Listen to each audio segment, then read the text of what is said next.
마치고 토론회 마친 다음에 원장님 간단히 인사 말씀하시고 마치도록 하겠습니다. 모든 거는 8시 한 20분에 마치도록 하겠습니다.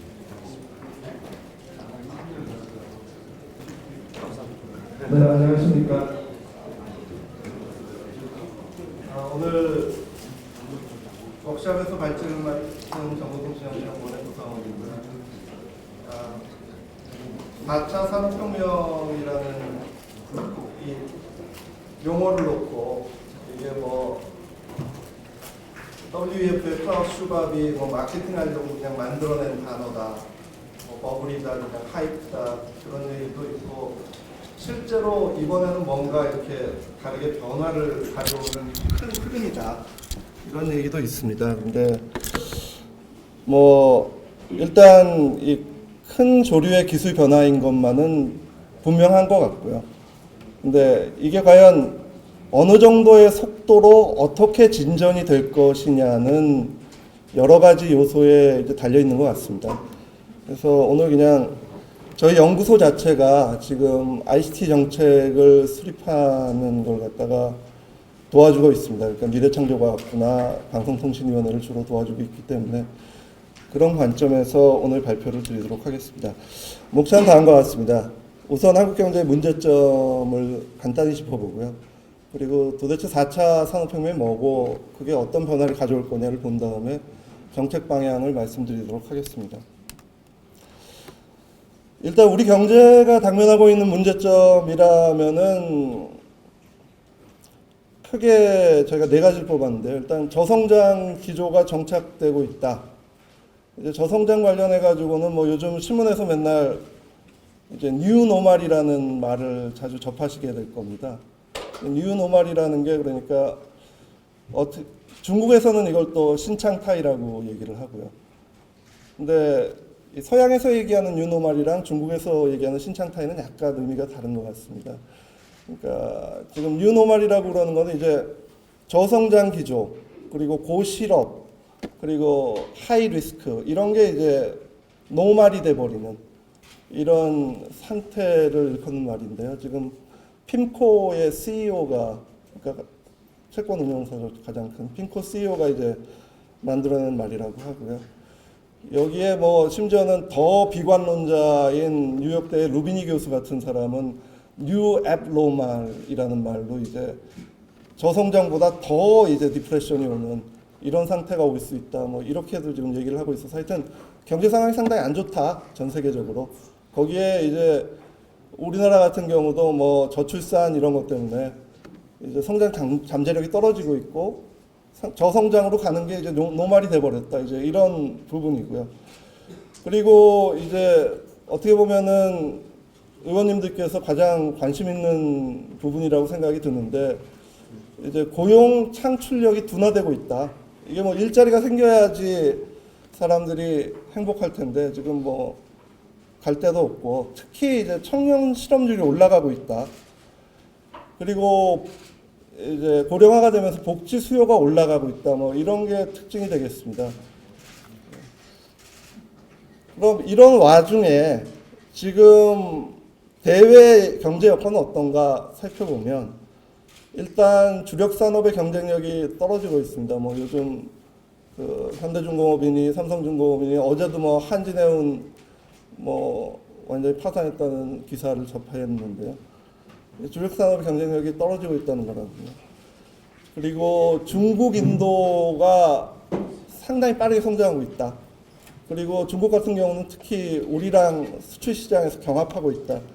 이런 게 문제가 되고 있고요. 그리고 올해 보셨겠지만 그 작년에 브렉시트나 뭐 미국의 트럼프 대통령이 당선된 거나 이런 부분이 우리가 예상한 거랑은 다른 방향으로 이제 가면서 보호무역주의가 특히 확산이 되고 있다. 이런 부분이 다 저희 경제에는 좋지 않은 방향으로 가고 있다. 이렇게 말씀드릴 수 있습니다. 네, 우선 저성장 기조에 대해서 좀 자세히 설명을 드리면 작년에 저희 그 경제 성장률이 한 2.7% 정도 됐는데요. 한국경 저성장 건너뛰고요. 예. 바로 바로 가실까요? 너무 안 하셔도 돼요. 알겠습니다. 그러면은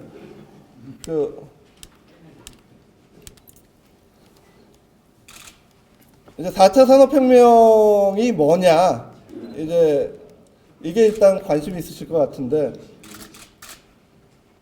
일단 이 뒷슬라이드부터 먼저 가겠습니다. 4차 산업혁명은 이 디지털을 통해 자동화 연결성이 극대화되는 변화를 의미합니다.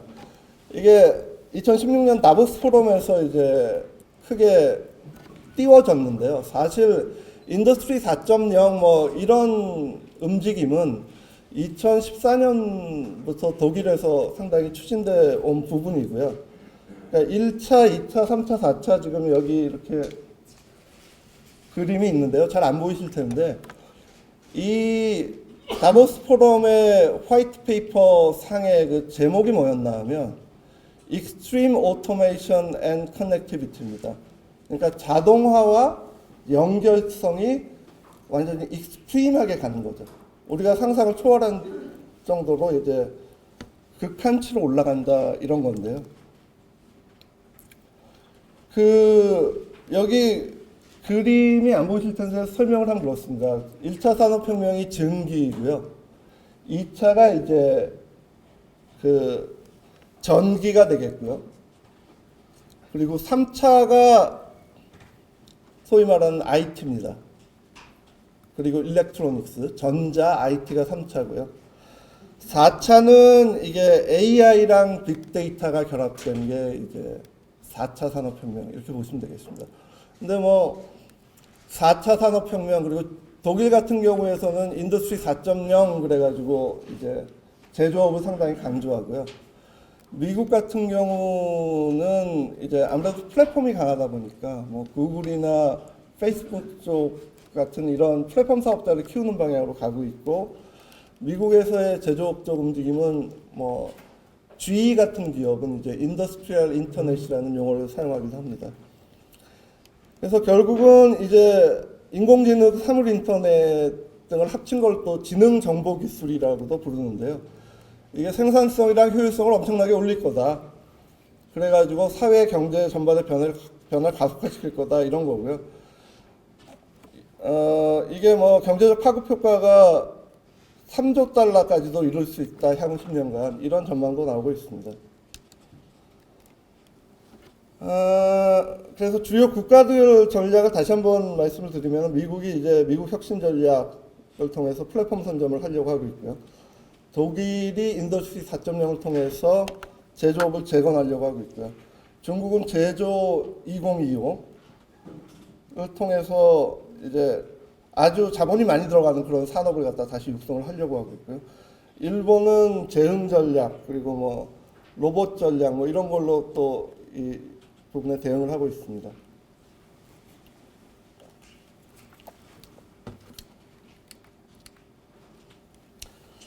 그 ICT의 기술 발전 속도에 대해서 간단히 말씀을 드리겠습니다. 저도 사실 29회라는 숫자는 여기서 처음 접했는데요. 이 자료를 만들면서. 그러니까 조경해 이렇게 되는 거죠. 2014년까지 이제 29회가 넘는 그런 트랜지스터가 생산이 됐답니다. 이게 2014년 포브지에서 제가 따온 건데요. 은하계의 별의 수가 2천억 개입니다. 그리고 인체 내 세포 수가 100조 개가 있다고 그럽니다. 근데 지금도 트랜지스터 생산되는 게 계속 1년에 뭐 60% 이상 이렇게 증가하고 있거든요. 그래서 그 포브지 아티클을 보면은 2025년이 되면 전 세계 인류의 세포 개수보다 트랜지스터 수가 많을 거다. 이런 얘기가 나오고 있습니다. 이거 관련해 가지고 제가 이제 말씀드리고 싶은 게 이제 싱귤레러티라는 개념인데요.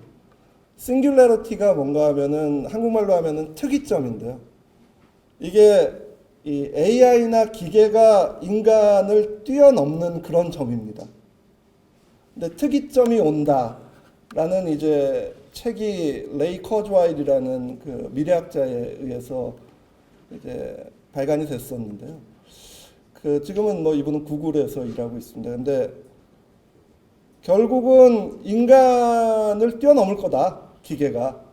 그런 내용입니다. 근데 사실 이 부분을 보시면 뭐 알파고가 이세돌을 이겼듯이 지금 이런 AI와 빅데이터가 결합을 해가지고 인간을 뛰어넘는 그런 사례들이 조금씩 자꾸 나타나고 있습니다. 그래서 과연 모든 분야에서 기계가 인간을 뛰어넘는 특이점이 올 것이냐, 이 부분에 대해서 상당히 지금 관심이 쏠리고 있는 그런 상황입니다. 그 이유는 이 ICT 기술이 이렇게 빨리 발전하기 때문입니다. 지금 보시면 알겠지만은 32GB의 자료를 만약에 1995년에 기술로 저장을 했다면은 35,000불이 듭니다. 지금 뭐 아시겠지만 저희 이 USB 가지고 다니는 게 제일 작은 게 32기가고 보통 뭐 64, 128기가 그렇거든요. 근데 그게 뭐 35,000불 넘게 돼야 살 수 있었다는 거고요. 그리고 기가 인터넷 서비스를 1999년 기술로 받았으면은 거의 10만 불 가까운 돈을 갖다가 매달 냈어야 되고요. 그러니까 이 기술이 엄청나게 빨리 발전하고 있다, 이 부분이고요. 그래서 결국은 이 지능정보기술에 대해서 이걸 어떻게 레버리지로 삼아가지고 생산성, 효율성을 높이고 기업의 입장에서는 이윤을 창출할 것이냐, 이 부분에 지금 초점이 맞춰지고 있는데요. 이제 이 벤처 투자액, 지능정보 기술에 대한 벤처 투자액 증가하는 걸 보면 2010년에 150만 불밖에 안 됐는데 2014년에는 3억 불로 늘었습니다. 뭐 이게 비교가 할 수 없을 만큼 높이 올라갔죠. 그리고 딥러닝 관련된 그 프로젝트이 구글 내 프로젝트이 2012년에는 10개밖에 안 됐는데 2015년에는 이게 1200개까지 증가를 합니다. 그래서 이런 부분이 상당히 빠르게 움직이고 있다. 그리고 IBM의 왓슨이라는 이제 인공지능 요번에 이세돌 거기서 보셨겠지만은 지금 인공지능에서 앞서가고 있는 그 쌍두마차는 그 구글이랑 IBM이라고 보시면 됩니다. 사실 IBM이 약간 더 앞섰다고 생각을 했는데 지금 이세돌 뭐 그걸 좀 관심 있게 보셨으면은 핫서비스라는 그 약간 기키하게 생긴 영국분, 그분이 이제 딥마인드라는 회사를 만들었는데 그 회사를 구글이 인수하면서 지금 상당히 올라가 있는 상태고요. 그리고 이 생각하시는 것보다 또 중국이 상당히 또 AI 부분에 올라와 있습니다. 그 이유는 어떻게 보면 중국의 경쟁력이라고 할 수 있는데요. 중국은 그 미국에 있는 이 탑 레벨 과학자들이 상당히 많습니다. 근데 인공지능 관련해 가지고 되게 이 탑 레벨에 있던 과학자, 중국 과학자를 갖다가 중국의 바이두에서 이제 데려갔습니다. 그러면서 이제 중국의 인공지능 그 수준이 지금 한국에 전혀 뒤지지 않는다, 그렇게 보시면 되겠습니다. 오히려 좀 앞서 있다. 다음으로 넘어가서 그러면은 이 도대체 지능정보기술이 어떤 특징을 가지고 있느냐? 이제 자동화 무인화, 그리고 생산성을 엄청나게 높인다. 그리고 범용성이 있고 디지털 데이터 중심이다. 뭐 이런 거고요. 그래서 이런 경쟁 구도 변화, 제조업 서비스와 지식자원 중요성 확대, 고용 및 직업 변화, 사회적 엮이는 이런 부분에 영향을 가져온다는 건데요. 이제 경쟁 구도의 변화 부분입니다. 지금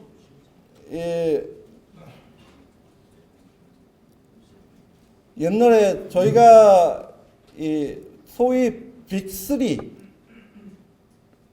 그 GM, 포드, 크라이슬러 이 자동차 3대 업체를 갖다가 빅3라고 이제 부릅니다. 이제 빅3가 주도했던 그런 제조업 위주의 경쟁에서 지금은 이제 이 지능정보 기술을 활용한 뭐 구글, 애플, 그리고 페이스북 이런 기업들이 주도하는 걸로 넘어갔다고 보시면 되고요.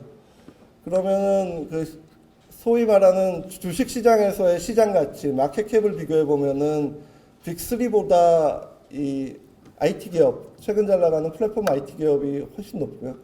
근데 고용 같은 경우를 보면은 뭐 말도 안 되게 차이가 나게 이 플랫폼 기업이 적습니다. 그래서 이제 고용에 대한 그런 우려는 계속 나타나고 있는 거고요. 그리고 이제 승자 독식 하는 부분이 상당히 커진다. 옛날보다도 오히려. 그러니까 지금 사실 이 인공지능 관련해 가지고 가장 큰 우려 중에 하나는 뭔가 하면 그 구글이나 IBM 같은 선두 주자들이 시장을 독식할 가능성이 상당히 높은 겁니다. 그래서 그 일론 머스크라는 사람의 이름을 들어보셨는지 모르겠는데 이 사람이 그 테슬라라고 전기 자동차 만드는 기업 있지 않습니까? 거기 CEO입니다. 그래서 테슬라의 일론 머스크 같은 사람은 이제 테슬라도 엄청나게 인공지능을 활용하는 기업이죠. 제일 활용하는 기업 중에 하나입니다. 왜냐하면은 이제 자율주행 자동차니까요, 테슬라는. 그러니까 오토파일럿이라 그래가지고 그냥 운전하거든요. 그냥 사고도 한번 나긴 했지만 하여튼 제일 앞서가는 기업 중에 하나인데도 불구하고 일론 머스크 같은 사람은 인공지능이 상당히 위험하다. 인공지능이 이 상태로 계속 가면은 뭐 현대의 프랑켄슈타인을 만들어낼 수도 있다. 이렇게 얘기를 합니다.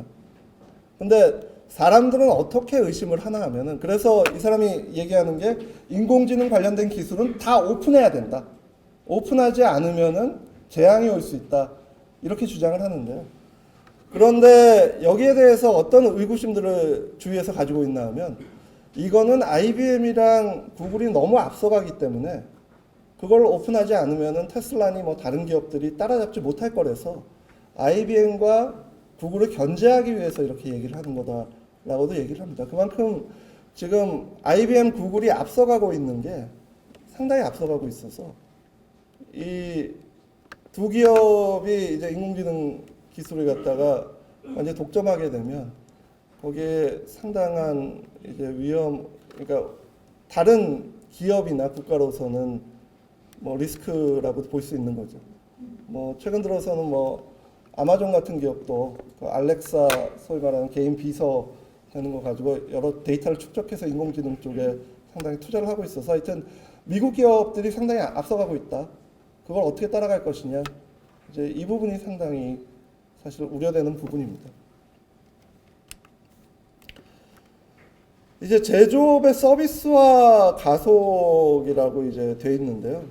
그러니까 뭐 자동차를 생각해 보시면 되겠습니다. 자동차가 이제는 자동차 업체가 그 삼성이 지금 하만이라는 그 오디오 업체를 갖다가 인수했듯이 자동차에서 여러 가지 서비스를 갖다가 제공하는 기능이 점점 이제 높아지고 있거든요. 그러니까 사람들이 앞으로는 자동차를 서비스를 받기 위해서도 구매를 할 거다. 뭐 이런 부분이고요. 그래서 그리고 또 이제 맞춤 서비스 뭐 이런 게 상당히 뜰 거다. 이런 부분이고. 데이터가 중요하다. 지식자원의 중요성 확대 이런 부분인데요. 간단히 말씀을 드리면은 이제 구글 번역기 아마 사용해 보신 분이 있으실 텐데요. 요즘에 구글 번역기가 상당히 좋아졌습니다. 이제 영어, 한글 이런 걸 갖다 상당히 이제 잘 번역을 하는데요. 그런데 사실 그 한영 번역의 가장 걸림돌이 뭐냐? 그게 데이터입니다. 데이터. 그러니까 구글이 이게 번역하는 방식이 요즘은 약간 이제 이 아날리틱스를 쓰긴 하는데 가장 좋은 방법은 그겁니다. 그냥 물리적으로 뭐 어떻게 번역된 게 있으면 그걸 똑같이 찾아서 그냥 매치시키는 거거든요. 그게 이제 첫 번째 방법입니다. 그게 똑같이 매치가 돼 있으면은 좋은 번역이 된 게 많으면 많을수록 그냥 매치가 돼버리는 겁니다. 그러니까 EU 국가들 같은 경우에 그 번역이 쉬운 게 유러피언 커미션의 문서들은 다 회원국 언어로 모두 다 번역이 되어 있습니다. 근데 그게 공식적인 문서니까 얼마나 번역이 잘 돼 있겠습니까? 그러니까 딱 매치를 시킬 수 있는 게 엄청나게 많은 거예요. 근데 한국어 같은 경우는 저도 뭐 이렇게 영어책이랑 한국말책 이렇게 같이 본 적도 몇 번 있습니다만은 그 번역이 보통 이렇게 전문 번역가가 안 하거든요. 그러니까 상당히 조악해요. 그 번역 자체가. 그러니까 이게 제대로 된 번역이 나오기 힘든 겁니다. 그러니까 이게 데이터가 축적이 돼야지만 이게 AI가 역할을 할 수가 있는 겁니다. 그래서 이 데이터의 축적이 상당히 중요하다. 이제 이런 부분이고요. 그래서 결국은 우리도 이 데이터의 축적에 상당히 앞으로 힘을 써야 된다. 이런 부분입니다. 그리고 이제 가장 어떻게 보면은 관심이 많으실 분야 같은데요. 이제 고용 및 직업 부분의 변화입니다. 이게 AI가 오면은 직업이 다 사라질 거냐. 이제 이런 문제인데, 이거는 긍정론이랑 부정론이 상존합니다. 이제 긍정적인 전망은 이제 시장이 확대되고, 이제 새로운 직업이 창출되고, 그리고 이게 항상 보완적인 거다. 보완적인 게 있기 때문에 기계와 사람이 이 노동시장에서 공존할 수 있다. 이제 이런 건데, 그 유명한 아티클이 이제 긍정론자 중에서 제일 유명한 분이 이제 데이비드 오토라는 경제학자 중에 MIT 교수신데요. 이분의 아티클 제목이 이겁니다. Why are there still so many jobs입니다. 왜 아직도 그렇게 일자리가 많냐? 그러니까 이분이 주장하는 게 뭔가 하면 그동안 기술이 발전하면은 일자리가 없겠다는 얘기가 계속 나왔다. 그런데 그러면은 도대체 왜 어떻게 그렇게 수많은 사람들이 아직도 고용이 돼 있는 거냐? 그래서 AI도 뭐 다르지 않다. 뭐 이렇게 얘기를 하시고요. 반면에 이제 일자리 소멸과 관련해서 가장 이제 유명한 이 아티클은 이 옥스퍼드 대학에 있는 연구소에서 플레이 앤 오스본이라는 그 분이 쓴 건데요. 20년 내로 약 47%의 일자리가 로봇 등 자동화에 의해서 대체될 거다. 47%가 없어진다, 일자리가. 그리고 이제 WEF에서 완전히 주목을 더 크게 받았죠. WEF에서 이제 이 대체될 거라는 연구는 사실 2013년에 나왔습니다. 그러니까 WEF에서 그걸 가지고 어떻게 보면은 상당히 마케팅을 한 거죠. 이 AI가 직업을 없앨 거라는, 일자리를 없앨 거라는. 그래서 일자리가 710만 개가 소멸이 되고 200만 개가 창출이 돼서 순 일자리가 510만 개가 없어질 거다. 이렇게 얘기를 했습니다. 그러니까 이거는 정말 뭐 여러 사람에게 이게 날벼락이 떨어진 것과 같은 겁니다. 이게 510만 개라는 일자리가 그냥 없어질 거다. 순 일자리가 없어질 거다. 생기는 거 빼고도 이렇게 없어질 거다. 이제 얘기를 했으니까. 그래서 이제 낙관론과 비만론이 이제 상존하는데요. 이 기술 변화와 고용에 대해서 좀 설명을 드리면, 옛날에 이제 러다이트 운동이라고 아실 겁니다. 이제 방직기가 생겼을 때 그 방직기를 다 부신 거죠. 그때는 그 섬유산업에 종사하는 분들이 상당히 고기술직이었습니다. 고임금을 받는 분들이었고. 그런데 이 방직기가 나와가지고 자기 일자리가 없어져 버리니까 이제 기계를 부시기 시작한 거죠. 그래서 이제 기술 진보는 이제 숙련 편향적 기술 진보라는 개념이 있는데요. 이게 Skill Biased Technological Change인데요. 그러니까 기술이 진보할수록 고학력자를 더 필요로 하는 겁니다. 그러니까 IT라 그러면 뭐 컴퓨터 잘 쓰는 사람, 그리고 교육을 많이 받은 사람, 이런 식으로 가면은 이제 숙련 인력에 대한 수요가 높아지죠. 그리고 이제 보상 수준도 높아지고요. 그리고 그러면 이제 고학력자가 임금이 올라가고 그러는 거고요. 그런데 최근의 연구들은 이 기술 변화가 정형 편향적 기술 진보라고 얘기를 합니다. 이제 루틴 바이어스 테크놀로지컬 체인지인데요. 이거는 반복적인 업무가 대체가 된다. 그러니까 로봇이나 뭐 컴퓨터가 대체하는 게 반복적인 업무들이다. 그런데 이 반복적인 업무들이 보면은 이 중간층에 보통 있습니다. 그러다 보니까 이 고임금 고학력 일자리랑 단순 작업하는 일자리가 이렇게 늘어나는 그런 고용의 양극화 현상이 일어나게 됩니다. 그리고 이제 자본 편향적 기술 진보는 자본이 노동을 대체하면서 이제 노동 분배율이 하락하는 문제인데요. 이건 또 뭐 다른 얘기고요. 그래서 AI와 관련해서 근데 이제 좀 뭐 어디 가서 얘기하실 때 이건 들어봤다 그러시면은 이제 뭐 얘기가 될 수 있는데 이제 두 가지 파라독스가 있습니다. 하나는 이제 폴란이라는 그 철학자나 뭐 사회학자 쪽이 얘기를 한 거고, 하나는 모라벡이라는 공학자가 얘기를 한 건데,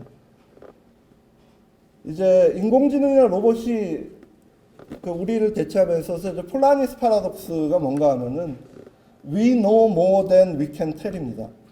우리가 얘기하는 것보다 훨씬 많은 걸 알고 있다. 그 얘기는 뭔가 하면은 우리가 암묵적으로 이렇게 알고 하는 게 되게 많다는 거죠, 인간은. 그래서 이거는 컴퓨터로 코드화될 수가 없다. 그래서 이런 암묵적 지식에 의존해서 우리가 행동을 하기 때문에 인간은 이 컴퓨터나 AI에 의해서 대체될 수 없다. 뭐 이런 얘기였습니다. 근데 소위 말하는 머신 러닝이나 이제 인바이먼트 컨트롤에 의해서 이런 암묵적인 지식조차도 이제 컴퓨터가 대체를 하기 시작하는 겁니다, 요즘에. 그러니까 뭐 바둑이 그랬고, 그리고 뭐 지금 뭐 기사를 매일 찾아보실 수 있거든요. 사실 뭐 그 의사들이 진단을 했으면은 3달 걸릴 걸 AI가 IBM의 그 왓슨 시스템이 한 이틀 3일 만에 진단을 내렸다. 뭐 하여튼 이렇게 아까 말씀드린 그 기계가 인간을 뛰어넘은 그런 사례들이 상당히 많이 나오고 있습니다. 그리고 모라벡 파라독스도 뭐 비슷한 건데요. 인공지능에게 사람에게 어려운 일은 쉽고 사람에게 쉬운 일은 어렵다라는 게 이제 모라벡 파라독스인데요. 그러니까 천문학적 단위의 수를 계산하고 복잡한 수식 같은 거는 AI 컴퓨터가 쉽게 풀지만 정작 사람이 무의식적으로 하는 뭐 보고 듣고 느끼고 인식하는 이런 행동들은 오히려 엄청나게 많은 그런 컴퓨팅 파워를 필요로 한다는 겁니다. 기계가. 그래서 이게 사람이 대체되기 쉽지 않다 뭐 이런 얘기인데요. 그럼에도 불구하고 지금 이 대체되는 속도가 엄청나게 빠릅니다. 그럼 이제 한국 얘기로 잠깐 넘어가도록 하겠습니다. 이거는 약간 새로운 통계로 들리실지 모르겠는데요. 근로자 10,000명당 제조업에 로봇이 도입된 그걸 보면 한국이 넘버원입니다. 우리나라가 로봇을 제일 많이 그 제조 현장에 도입하고 있는 국가입니다. 그 로봇 덴서티, 그러니까 근로자에 비해서, 그러니까 제조업에 있는 근로자랑 제조업에 있는 로봇 이렇게 있을 때 그렇게 나눠 보면 로봇이 제일 많은 게 이제 10,000명에 531대니까 적지 않은 숫자죠. 이게 뭐 0.5% 이렇게 되는 거죠. 아니죠. 0.5%가 아니네요. 10,000명에 531대니까 5%인가요? 지금 싱가포르이 398, 일본이 398 그런데요. 근데 이게 보시면 알겠지만은 전기전자가 저희가 월등하게 높습니다. 그러니까 411대인데 일본은 이제 213대 이래서요. 그러니까 뭐 삼성이나 LG나 뭐 지금 SK 하이닉스 뭐 이런 데 상당히 로봇이 들어가 있다고 보시면 되겠죠. 그래서 이게 지금 주요 국가들 비교한 건데요. 한국이 뭐 월등하게 높습니다. 에버리지는 100대 미만인데 우리는 530대가 넘으니까요. 지금 이러다 보니까 이제 상당히 이제 자동화로 이제 실업이 많이 될 거라고 그러는데 OECD의 최근 연구를 보면 이게 2016년 연구입니다. 지금 자동화로 실업 위험에 처한 근로자 비중이 가장 낮은 게 또 한국입니다. 근데 이제 OECD 이 연구는 그 학력이 높을수록 그 자동화로 위한 실업 위험이 낮다고 그렇게 가정을 하고 출발을 했습니다. 그러다 보니까 그 평균 학력 수준에 있어서는 한국이 뭐 둘째 가라면 서로 정도로 높으니까 이게 이런 결과가 나온 측면도 있습니다. 근데 이미 자동화가 상당히 진전돼 있고 학력 수준도 높고 그렇기 때문에 상대적으로 볼 때는 우리가 그렇게 이 4차 산업혁명으로 인한 고용 문제가 심각할 거냐? 그러면 상대적으로는 심각하지 않다고도 말할 수도 있을 것 같습니다. 근데 물론 뭐 강론으로 가면은 타격을 크게 받는 부분도 있을 거고요. 그리고 이제 사회적 역기능 부분인데요. 이제 사회적 양극화가 사실 상당히 문제입니다. 이 양극화를 어떻게 해소하느냐가 중요할 거고요. 그리고 이제 의사결정 책임 소재가 이제 불명확해지게 됩니다. 이제 증화된 기계에 의해서 예를 들어서 자율주행 자동차 사고가 난다든지 투자 로봇이 손해를 갖다가 낸다든지 이랬을 때 과연 누굴 처벌할 것이냐. 이런 부분에 대해서는 의원님들이 이제 입법 활동을 열심히 해주셔야 될 부분이라고 생각을 합니다. 그리고 이제 지능정보 시스템이 실패할 때는 그건 어떻게 저희가 할 거냐. 그래서 지금 시간이 많이 됐는데 정책 방향은 뭐 간단히 말씀을 드리겠습니다.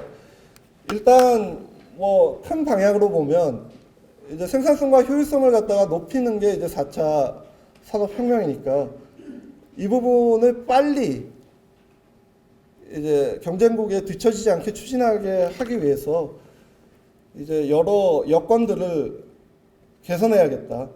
이제 4차 산업혁명 정도 순위를 보면은 미국이 5위, 일본이 10위인데 저희는 25위로 지금 나오고 있고요. 그리고 성장주나 일자리 부족, 산업 경쟁력 약화 등을 4차 산업혁명을 통해서 어떻게 보면 해결할 수도 있다는 거고요. 그래서 이제 혁신 생태계를 만드는 게 중요하다. 뭐 이 부분은 그냥 넘어가겠습니다. 그래서 이제 혁신 역량 강화 부분인데요. 이제 우리가 정부 R&D 투자를 갖다가 지속적으로 확대해 왔습니다. 그럼에도 불구하고 이제 공급자 중심의 R&D 전략이라는 그런 비판들이 있고요. 그리고 뭐 기술료 수입이 저조한 등 성과가 나지 않는다 이런 비판들이 있습니다. 그래서 일단은 수요 중심의 R&D를 해야겠다는 거랑 그다음에 핵심 기반 기술 경쟁력 강화하는 게 중요하다는 부분 그리고 전략적 투자를 해야 된다는 부분 정도가 중요한 것 같습니다. 그리고 창의 인재 양성 관련해서 지금 뭐 소프트웨어 엔지니어, 데이터 과학자 이런 부분의 인력이 아무래도 수요가 많을 거다. 그런 부분에 좀 대응할 수 있는 그런 게 중요하고요. 그 다음에 이제 창의력, 지능정보기술 역량 뭐 이런 걸 높이는 게 상당히 중요하다. 그래서 뭐 초등학교 코딩 교육 뭐 이런 것도 지금 추진이 되고 있는데요. 그런 부분은 바람직한 방향인 것 같고요. 그리고 이제 노동시장과 연계한 현장 지향형 교육이 중요하다. 이걸 말씀드리고 싶습니다. 그 다음에 이제 미래 성장 동력 육성 부분인데요.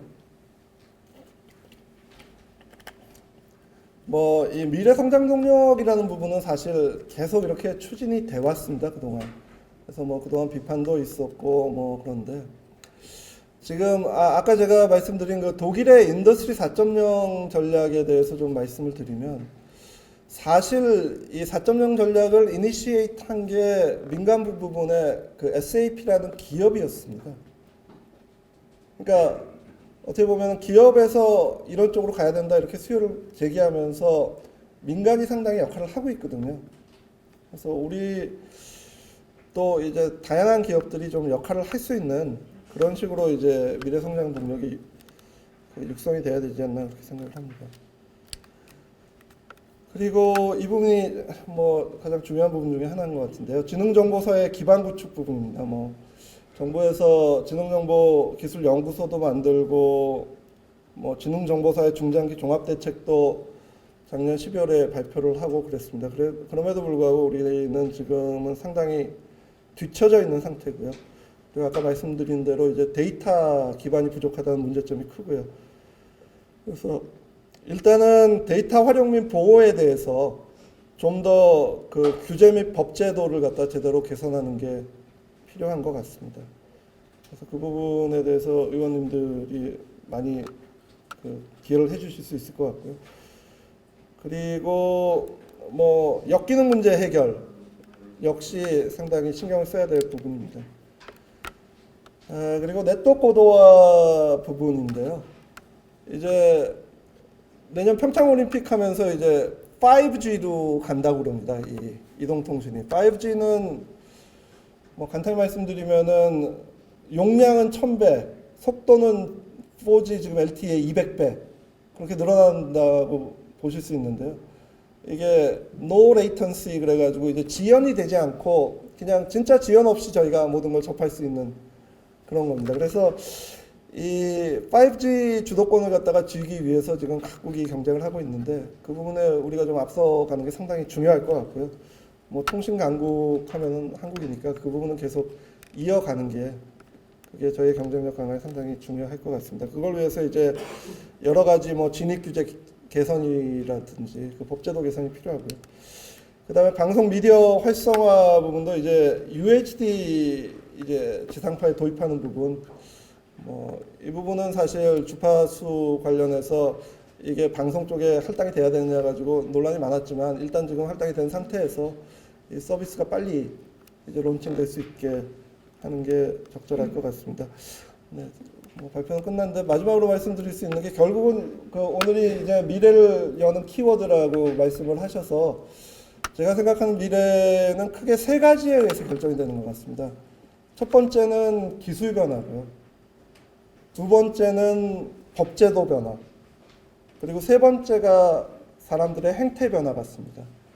그래서 이제 기술이 변할 때 어떻게 그 기술을 갖다가 잘 활용하고 그 우리의 생산성과 효율성을 높일 수 있는 방향으로 갈 수 있도록 법 제도를 잘 만들어 주시면 이제 사람들이 그 법 제도와 기술을 보고 자기의 생활 패턴이나 행태를 바꿔가면서 그게 다시 기술 발전으로 이어지고 하는 이런 선순환 루프가 이어지는데 거기서 이 법 제도 부분이 상당히 중간에서 중요한 역할을 하니까 이제 의원님들의 역할이 상당히 크실 것 같습니다. 감사합니다.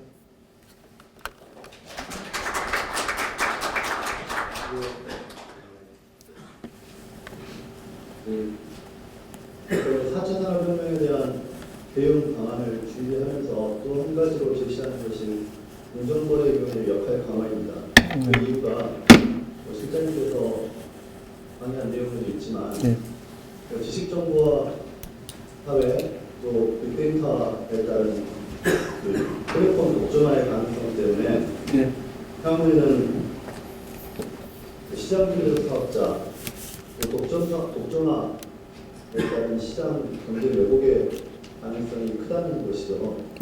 일부 기업들에게 모든 자원 부가 쏠릴 수 있고 오히려 이제 양극화가 강화될 수 있다는 그런 의견이 있기 때문에 저희가 공정거래위원회 역할에 대해서도 강조하고 있습니다. 이 부분에 대해서 한번 의견을 듣고 싶고요.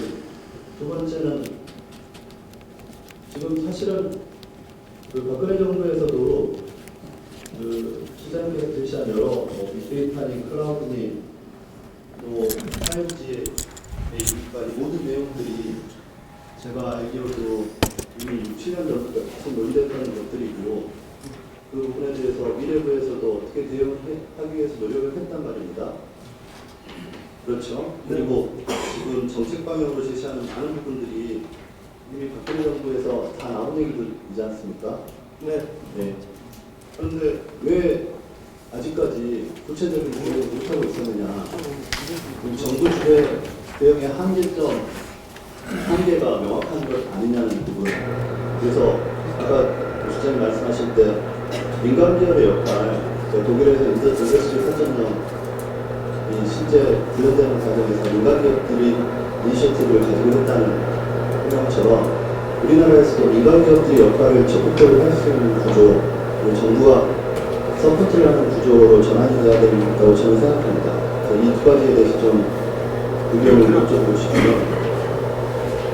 지금 정책 방향 중에는 마지막에 네트워크 고도화 통신 규제 개선 방송 미디어 시장 활성화, 중계를 굳이 이제 산업 다른 부분들은 좀 포괄적인 내용에 대해서 제시를 했는데 이 통신 시장하고 방송 시장은 별도로 언급을 하셨더라고요. 물론 이제 빅데이터 뭐 이게 ICT라는 게 통신 서비스에 기반하기 때문에 그렇긴 하지만 이게 왜 이렇게 특화시켜서 이 시장에 대해서만 추가로 정책방을 주시는지 이 세 가지 질의드립니다. 예, 일단 간단하고부터 통신방송 쪽의 연구의 비중이 제일 높습니다. 저희 연구소가. 그러다 보니까 그냥 저희 전문성이 있는 분야라 생각해서 저희 통신실 방송실에서 한 곡씩 만들어집니다. 그래서 그 통신방송 쪽은 뭐 이게 꼭 이제 4차 산업혁명에서 제일 중요한 분야라기보다는 저희 쪽에 엑스퍼티즈가 있는 분야라서 그냥 있는 거고요. 그 시장 지배적 사업자 내지는 공정거래위원회 역할이 커져야 된다. 이 부분에 대해서는 뭐 그게 공정거래위원회 역할이 커져야 될지 아니면 다른 수단으로 규제가 돼야 될지는 모르겠지만 하여튼 이 경쟁정책 부분이 상당히 이런 인터내셔널 포라에서 화두가 되고 있습니다. 제가 어쩌다 보니까 이제 OECD 뭐 G20 이런 회의에도 자주 가게 되는데요. 거기 가게 되면은 사실 G20 같은 경우는 딱 이렇게 편이 있습니다. 이제 중국, 러시아 한 편이고요. 그리고 미국, 일본, 그리고 EU는 한 편입니다. 근데 저희 포지션은 지금 이 ICT 관련해 가지고는 사실 뭐 이쪽 미국, EU, 일본에 가깝긴 하지만 사실 저희 국익에 맞춰서 이렇게 약간 왔다 갔다 하는 부분이 있습니다. 근데 지금 거기서도 보면은 미국을 경쟁하려는 움직임이 상당히 높습니다. 미국의 뭐 페이스북이나 뭐 구글, 애플 뭐 이런 기업들이 사실 시장을 독점하고 있으니까 사실 한국의 경우는 EU나 다른 국가에 비하면 저희는 포털 시장은 구글이 넘버원 아니지 않습니까? 네이버라는 기업이 또 있고요. 그러니까 자국의 이 관점에서 볼 때는 뭐 그렇게 심각한 상황, 그러니까 상대적으로는 그 구글이니 뭐 미국 기업의 독점적 지배력이 작은 거죠. 근데 이 부분에 대해서는 상당히 이제 그런 부분을 규제해야 된다. 지금 뭐 그게 공정거래위원회가 됐든 EU 같은 경우는 어떤 방식으로 이제 규제를 하냐면은 이제 화두가 되는 한 그 단어가 뭔가 하면은 인터내셔널 트랜스보더 데이터 프로입니다. 그러니까 이 데이터가 국경 간을 이동할 때 이거를 어떤 식으로 이제 규제를 하냐가 중요하거든요. 이거에 규제를 갖다가 심하게 해버리면은 구글이니 뭐 이런 플랫폼 기업들을 완전히 올가맬 수 있는 거죠. 근데 그걸 규제하면서 이제 핑계를 대는 게 주로 이제 프라이버시랑 시큐리티 문제로 핑계를 대면서 규제를 합니다. 근데 그게 어떻게 보면은 구글 규제하겠다는 거거든요. 그냥 너희 마음대로 그냥 돈 벌게는 안 하겠다. 이런 거라서 공정거래위원회가 판단하는 것도 물론 이제 중요한 수단이 될 것 같고요. 지금 뭐 퀄컴 제소한 게 어떤 식으로 풀릴지는 모르겠는데 그것도 뭐 중요한 방향이지만 이제 저희 자국민의 프라이버시 보호나 우리 같은 경우는 이제 남북이 대처하고 있으니까 이제 내셔널 시큐리티 문제나 뭐 지도 반출 문제도 뭐 마찬가지입니다. 그런 걸로 이제 잘 레버리지를 삼아서 우리한테 유리한 부분은 이렇게 오픈을 하고 유리하지 않은 부분은 좀 지켜내는 것도 또 방향인 것 같습니다. 그리고 이제 뭐 5G 뭐 6, 7년 전부터 얘기 나왔고 이제 정부의 역할이 없고 이제 민간이 역할을 많이 해야 되지 않겠냐 이런 말씀하시는데 사실 그게 한국에서는 또 민간의 역할을 크게 하는 게 그렇게 쉽지만은 않습니다.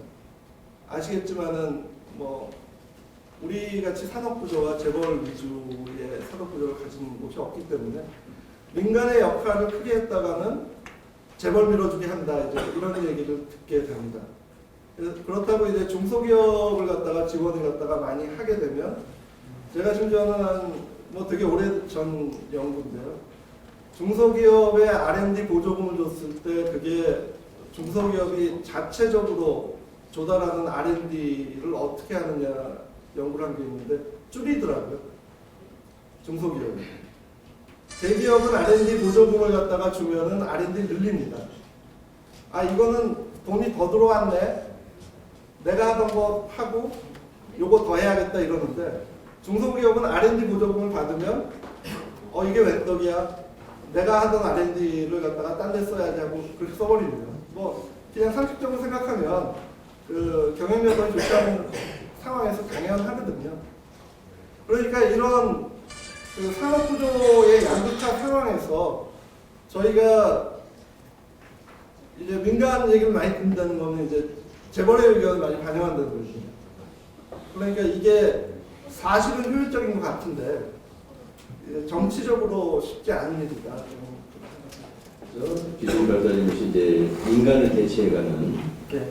이제 그런 그 예상이 지금 되고 있지 않습니까? 일부에서 또 이제 로봇이 뭐 아까도 얘기 나왔지만 우리나라에서 가장 크게 지금 역할을 하고 있는 것으로 되어 있는데 많은 분들이 이제 걱정하고 있는 것 중에 하나가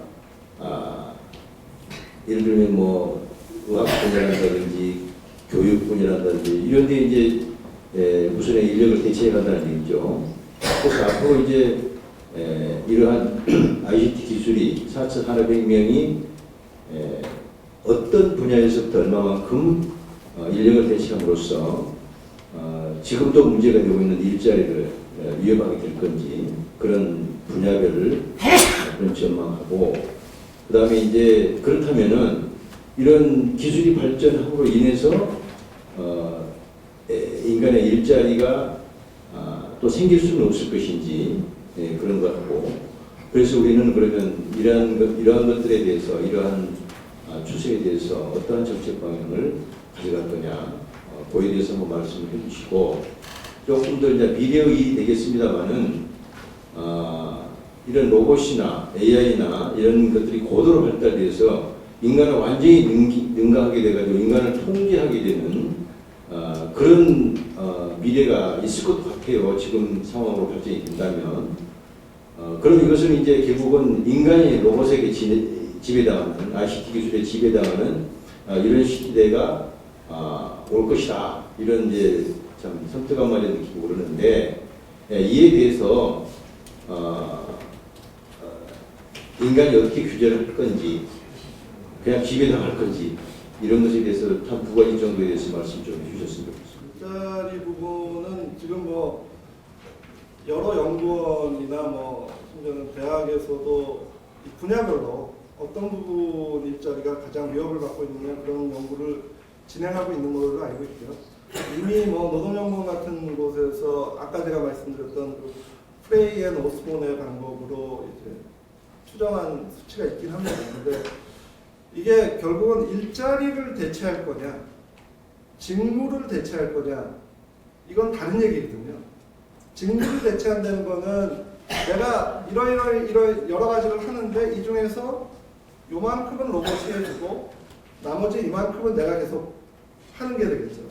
그게 뭐 예를 들어서 로봇 생산성을 되게 많이 올리고 그 일의 분배가 공정하게 이루어질 수 있다면 저희 뭐 지금 노동시간 긴 게 제일 큰 문제로 지금 대두되고 있는데 노동시간을 그냥 줄이고 생산성이 로봇 때문에 올라갔으니까 임금 수준은 계속 유지할 수도 있는 겁니다.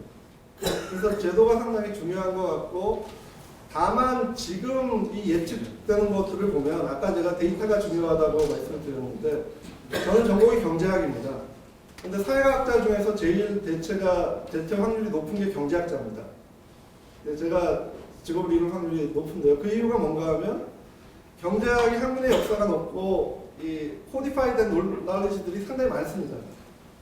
그래서 훨씬 더 이 컴퓨터가 학습을 잘 할 수 있는 거예요. 경제학은. 이게 다 데이터로 코드화될 수 있는 지식들이 많으니까. 그거 말고 뭐 신흥학문이나 이런 거는 이게 코드화될 수 있는 지식이 없을 거 아닙니까? 아무래도 그 데이터가 적고 그거는 이제 컴퓨터가 대체하기가 어려운 거죠. 그래서 그런 부분이 있고 또 제도가 중요하다고 말씀드렸는데 이제 아마 우버라는 회사 알고 계실 겁니다. 우버가 그 외국 나가셨을 때 우버 그 택시 서비스 사용해 보신 분들도 있을 텐데 우버가 최근에는 그 자율 주행하는 회사를 갖다가 인수했고요. 그리고 이 미국 보면은 이 트레일러 되게 커다란 게 많이 다니거든요. 그 화물은 트레일러 통해가지고 왔다 갔다 하는 게 많은데 그 트레일러의 그 자율주행 기술을 갖다가 도입을 했는데 그 우버가 도입한 형태는 이렇습니다. 일단은 하이웨이 갈 때까지는 운전자가 몰고 갑니다. 그래서 하이웨이 딱 가면 거기서부터는 자율주행 모드로 가는 거예요. 그냥 하이웨이 쭉 가면 되니까. 그리고 하이웨이 빠져나가면 다시 운전자가 잡고 운전을 합니다. 뭐 이런 식으로 좀 이 행태가 바뀌고 뭐 그럴 것 같고요. 그리고 법제도도 상당히 중요한데 이제 최근에 기사에서 뭐 이 미국의 패스트푸드 체인 뭐 맥도날드나 웬디스나 뭐 웬디스는 아니죠. 맥도날드, 버거킹이나 이런 데서 이제 로봇을 많이 도입한다는 그런 기사를 접하셨을지 모르겠습니다. 지금 자동화를 갖다가 엄청나게 추진을 하고 있거든요. 근데 그 이유가 뭔가 하면 지금 캘리포니아 같은 데서는 그 시한을 두고 그 미니멈 웨이지 최저임금이 올라가도록 이렇게 스케줄이 짜져 있습니다. 최저임금이 그렇게 올라가는 상황에서는 맥도날드 사장이 공언을 했거든요. 우리는 고용 못한다. 다 대체해야 된다. 그러니까 지금 뭐 여러 측면이 있을 수 있습니다. 그러니까 이 결국 고용을 대체하는 건 법제도 영향도 받고 시장 영향도 받고 뭐 기술 영향도 받고 그러는데 그 일단은 이제 대체 가능성은 확실히 높아진 건 사실이다. 하지만 이게 어떻게 보면은 일의 분배 문제가 될 수도 있는 거고 그리고 법제도적인 측면이 상당히 중요하다. 이 정도 말씀드릴 수 있겠습니다. 그리고 로봇이 인간을 지배하는 문제는 이제 일종의 싱귤러리티 문제고 되게 나중 얘기인데요.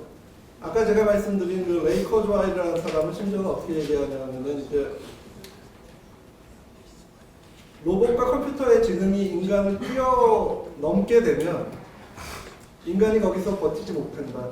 그래서 인간의 뇌를 업그레이드 해야 된다고 주장합니다. 심지어는 여기다 뭐 껴가지고 인간의 뇌를 업그레이드 하지 않으면 로봇과 사람은 공존할 수 없다고 주장하는 그런 극단적인 주장을 하시는 분들도 있고요. 아까 말씀드린 것처럼 그 로봇이 프랑켄슈타인처럼 되는 걸 어떻게 막을 것이냐를 놓고도 지금 논란이 많습니다. 이걸 모든 걸 오픈하는 게 방법이다. 모든 걸 오픈해버리면은 이상한 사람들이 그걸 이용해가지고 오히려 나쁜 짓을 더 할 수 있다. 그래서 이건 상당히 아직 논쟁이 상당히 뜨거운 그런 이슈고요. 그 부분에 대해서는 그러니까 저희도 그 논의에 참여를 해서 국제적인 포럼에서 저희도 논의에 참여를 하는 게 상당히 중요할 것 같습니다. 그러기 위해서는 저희 수준이 상당히 올라가야겠죠.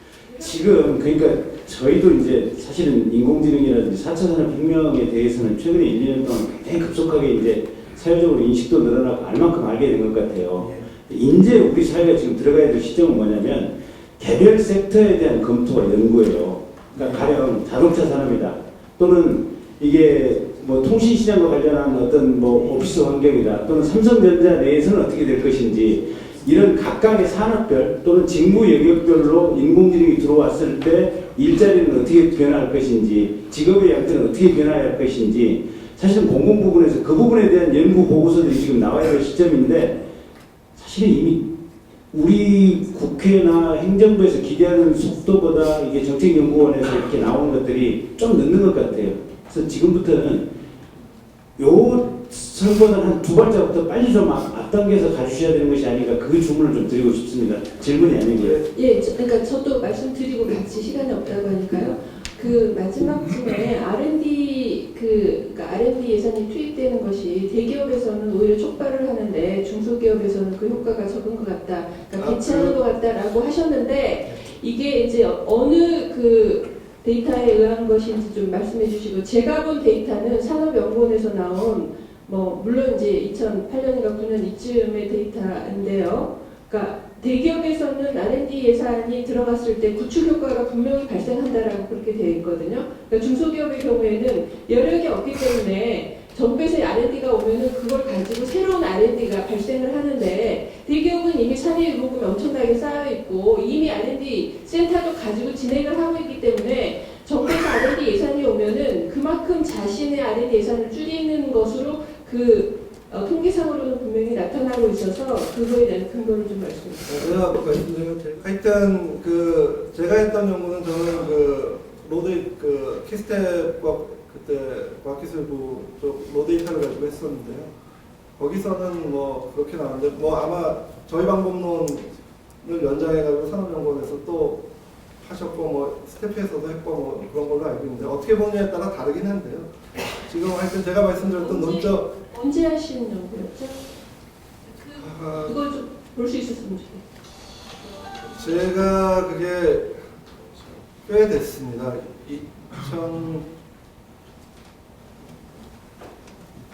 2003년, 4년 뭐 그랬던 것 같습니다. 상당히 오래됐는데.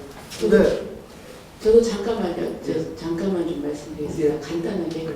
다름이 아니고, 그러니까 이 ICT, 이 4차 혁명을 해서 이 고도의 그 기술 발달이 기존의 재벌 기업이나 이런 쪽에서 이걸 응용하고 해서 더 그거를 생산성이나 이걸 더 강화시킬 수도 있지만 지금 이게 새로운 기술 분야이기 때문에 우리가 이 부분을 잘 한다고 하면은 또 새로운 그 기업이 성장할 수 있는 다양하게 성장할 수 있는 그런 생태계를 만들 수 있지 않을까. 그러니까 지금 굉장히 재벌 중소기업 이래가지고 사실 되게 양극화돼 있잖아요. 근데 이 기술을 기반으로 해가지고 그 과거의 네이버처럼 그럴 수 있는 그 어떤 이 재벌의 독점 구조랄까 이런 걸 좀 약화시킬 수 있는 그런 방향으로 좀 나갈 수 있지 않을까 지금 그런 생각을 좀 해보거든요. 거기에 대해서 좀 말씀해 주세요. 새로운 기업이나 신산업을 창출하는 게 상당히 중요한 부분이고요.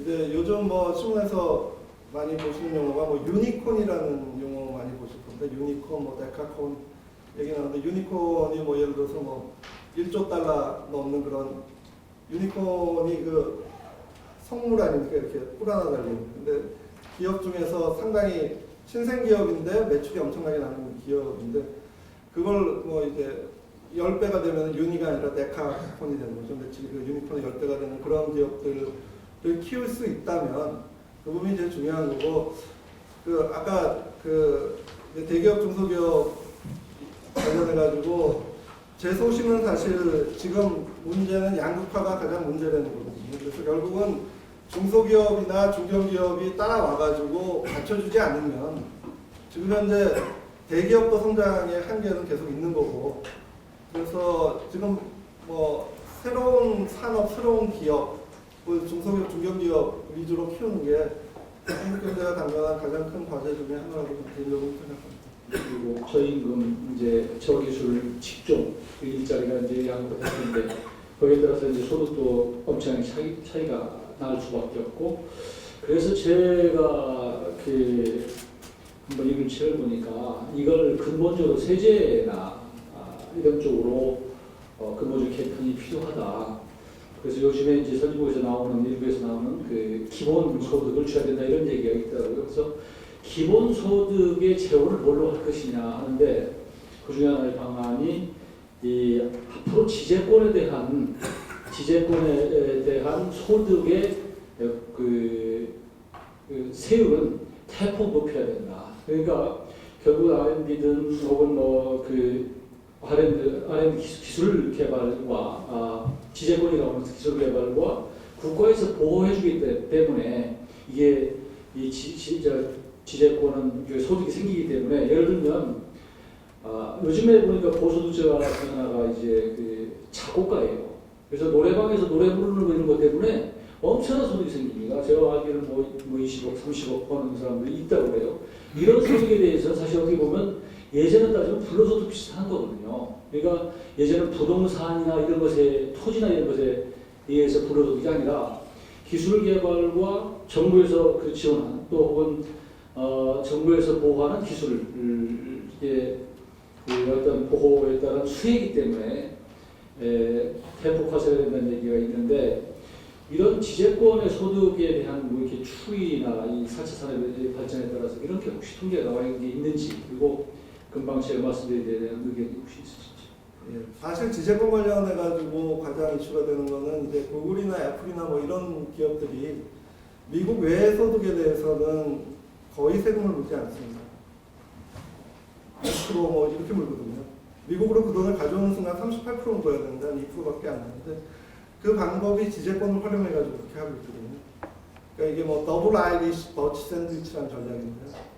아일랜드에 회사 2개 세우고 그 네덜란드에 회사 하나 세운 다음에 걔네가 지재권 이렇게 주고받는 걸로 해가지고 세금을 안 냅니다. 그래서 만약에 지금 우리나라에서도 이제 지재권 관련해서 그렇게 한다면 아마 지재권으로 돈을 벌 수 있는 기업들은 다 구글이나 애플과 유사한 전략을 써서 오히려 그 저희 수입에 마이너스가 되지 않을까 그렇게 생각을 했어요. 지재권 그렇고 뭐 모르겠습니다. 음악 창작하시는 분들에 대해서 그렇게 하는 거는 맞는 것은 제가 제 판단에 서지 않습니다. 저희 연구원에서도 이 기술 입장 혼자만이 아니라 좀 그 각 실별로 좀 전문가들이 와서 여러분들한테 조금이라도 좀 더 가까이 그 좀 지식을 같이 공유할 수 있는 자리가 되었으면 더 좋았을 걸 하는 생각이 들고요. 김관영 의원님께서 이 국책 연구기관에 쌓여 있는 지식을 의원님들이 의정활동 하시면서 또는 이제 국정 운영의 방향을 정하시는데 조금이나마 이제 도움이 될 수 있는 이러한 자리는 정말 진작에 있을 필요가 있다라는 생각이 들고요. 이 미래에 대한 어떤 고민이기 때문에 사람들마다 그 연구하는 사람들마다 조금씩 틀릴 거예요. 저도 간단하게 3가지로 좀 이 4차 산업혁명과 미래 정보 사회에 대해서 좀 정리를 드렸으면 합니다.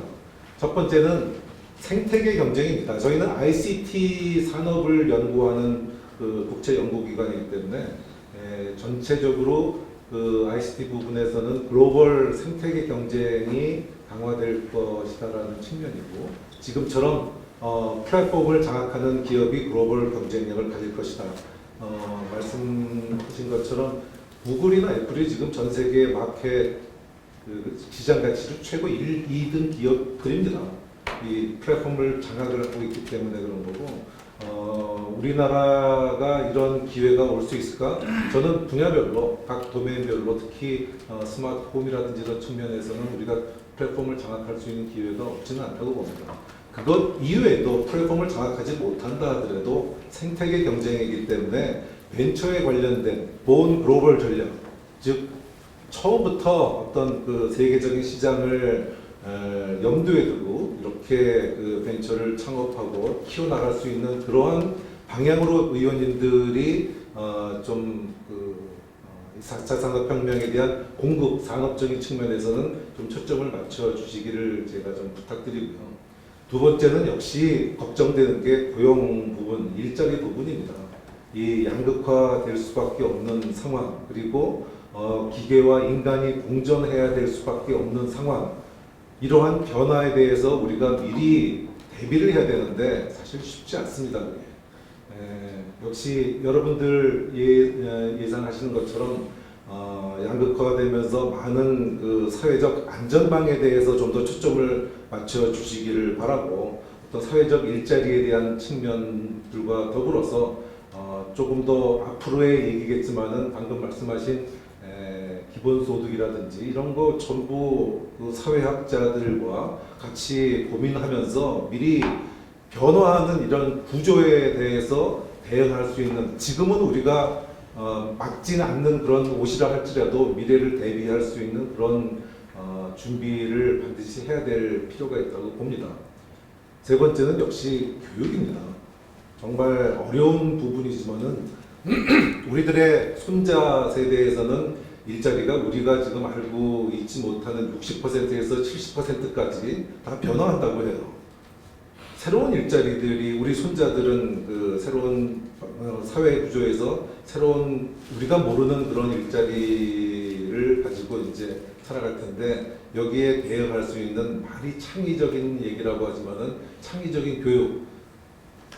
분명한 거는 우리가 받았던 교육 시스템은 아니고 지금 세대가 받는 교육 시스템이 아니라고 하는 것만은 사실입니다. 그럼 어떻게 바뀌어야 되는지 그런 것들에 대해서 정말 많은 고민을 해야 되고 미래에 대해서 대비를 해야 되는 시점이 아닙니다. ICT 부분에 있어서 산업적인 측면에서는 저는 사실은 크게 걱정은 하지 않습니다. 우리 충분히 능력이 있고 따라갈 수 있는 어떤 그 기본이 되어 있기 때문에 크게 걱정을 하지는 않습니다만은 나머지 두 가지 부분, 고용이라든지 일자리 부분, 교육이라든지 부분에 대해서는 정말 많은 의견이 수렴이 되면서 준비를 해 나가야 된다고 보고요. 한 가지 추가적으로 우리 김관영 의원님께 부탁드리고 싶은 것은 정무위원회에 항상 참석하시면서 많은 좋은 말씀을 해주시는데 이 어느 국제 연구기관 혼자서 할 수 있는 문제가 아니에요. 이런 문제들은 그 고용 부분이라든지 교육 부분 관련된 그 국책 연구기관들과 같이 협업을 할 수 있고 그리고 협동 연구를 같이 할 수 있는 그런 기반을 자꾸 요구를 해주시고 이 다양한 분야에서의 그 분야들의 그 전문가들이 모여서 자꾸 브레인스토밍을 하면서 서로 배워가고 그러면서 좋은 정책 방향이 나오고 국정 운영의 어떤 방향을 제시해 줄 수 있는 여러분들께 그런 기회가 자꾸 좀 만들어지기를 기대합니다. 오늘 다시 한번 여러분들 이런 열정과 열의에 존경심을 표하고 다른 기회가 주어지면은 좀 더 알찬 내용으로 여러분들 만나 뵙도록 하겠습니다. 감사합니다. 예, 감사합니다.